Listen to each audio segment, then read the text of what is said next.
Russia wins while West spins by Finian Cunningham, November 8, 2015. Information Clearinghouse, SCF. Like a good laundering machine, the Western media operate an efficient spin cycle for rinsing out dirty water. No sooner had Russia's foreign ministry issued a fairly straightforward statement on Syria's political future this week than Western media news outlets were getting all in a lather with the spin that Moscow was preparing to hang Syrian President Bashar al-Assad out to dry. What that reaction shows is that these outlets are dutifully laundering the political agenda of their governments. That agenda seems to involve getting Russia to implement, unwillingly, the Western objective of regime change in Damascus. Russian Foreign Ministry spokeswoman Maria Zakharova was quoted by Russian news agency ITAR TASS by saying that the Syrian leader's hold on power was not a matter of principle for Moscow. She also spoke about other important issues, the imperative to respect the sovereign right of the Syrian people to decide the political future of their country, and that regime change in Syria would usher in even greater disaster from terrorism and refugees. However, it was the words on Assad that got picked up and thrown into the spin cycle with haste. Britain's state broadcaster, the BBC, issued a breaking news flash with the headline, "Russia says keeping Assad not crucial," while American channel CNN adverted that Russian leaders were opening the door for Assad's exit. Such so-called news items are laughably becoming more like commercial breaks. Commercial breaks between, more commercial breaks. Low on intelligent content and pitched to get viewers to buy somebody's tawdry product. There was nothing further to back up either report on BBC or CNN. Only a selective speculative interpretation of the words from the Russian Foreign Ministry. There was no mention of the sovereign right of the Syrian nation, nor of the global-scale disaster if regime change were to take place. Just a seemingly puerile gaze at the words about Assad's staying in power not being a matter of principle for Moscow. What the Russian Foreign Ministry spokeswoman actually said was this: "We have never said Assad's staying in power is a principled aspect.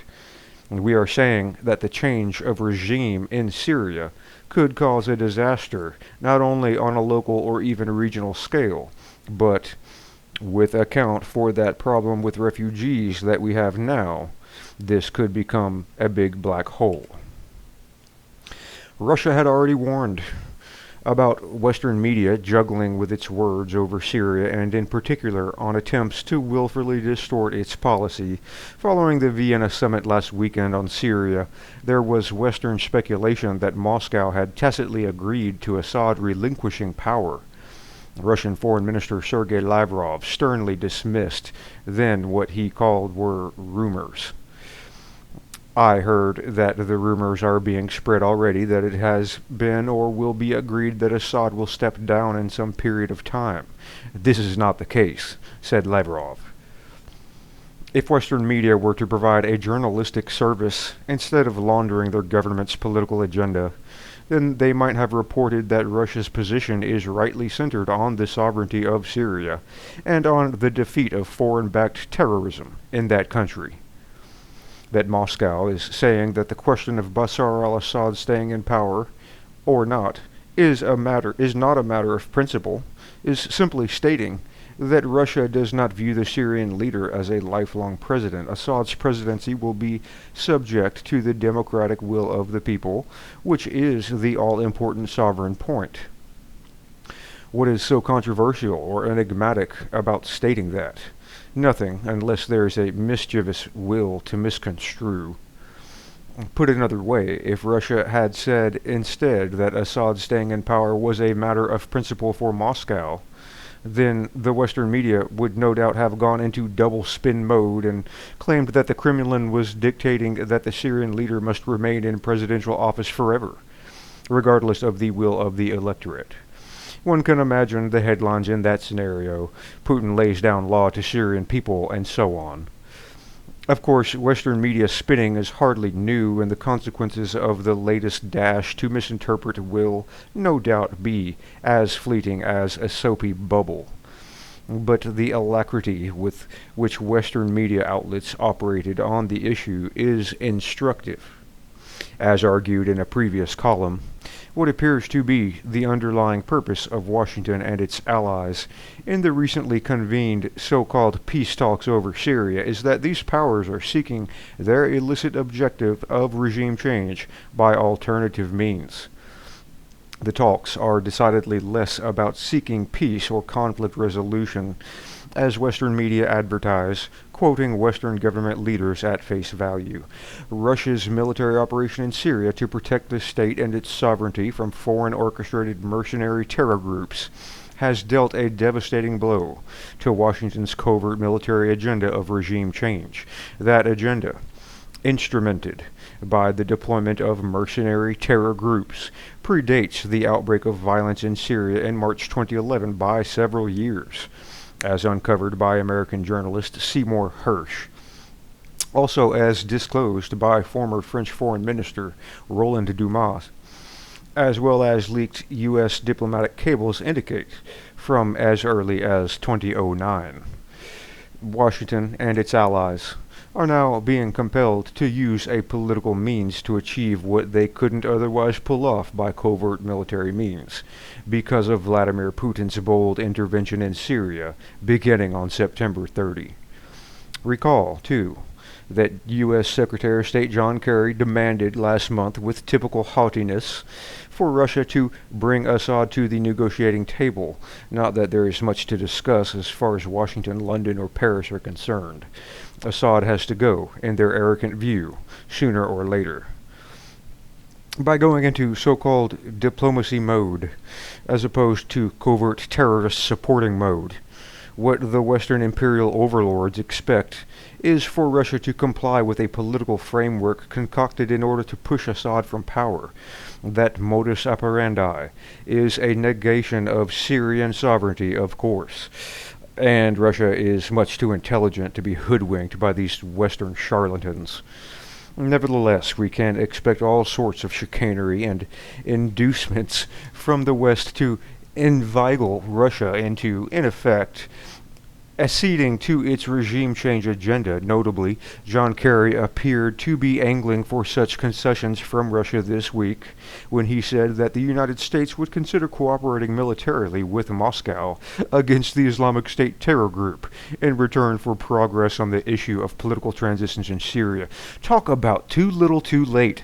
Are you freaking kidding me? They don't need your help. One aspect of chicanery will be continued. Western claims aimed at undermining Russia's military operations in Syria. Russia's operations have influenced severe blows against various terror groups, but those significant gains, rather than being welcomed, have perversely prompted the Western media to carry unverified reports of civilian casualties from Russia's airstrikes. Last week, Western media, citing U.S. sources, claimed that Russian strikes had hit 6 hospitals, claims which turned out to be false. Also, the hospitals that they pulled out, they didn't exist. Also, on the day that the talks opened in Vienna last Friday, Western media reports pointedly claimed that a multiple rocket attack on the Damascus suburb of Douma was caused by Russia's Syrian government ally. But there have been no follow-up reports on the atrocity, which reportedly claimed nearly 100 lives. It would not be the first time that a massacre has been stealthily perpetrated by foreign-backed mercenaries with the intention of smearing the Assad government. See, for example, the Ghouta chemical gas attack in August 2013, or the Hola massacre in May 2012. Both initially blamed on government militia, but later found to be likely the work of Turk or Saudi-backed Al-Qaeda-linked extremists. As the Vienna talks proceed over the coming weeks, the Western media will no doubt carry out more laundry services for Washington and its allies.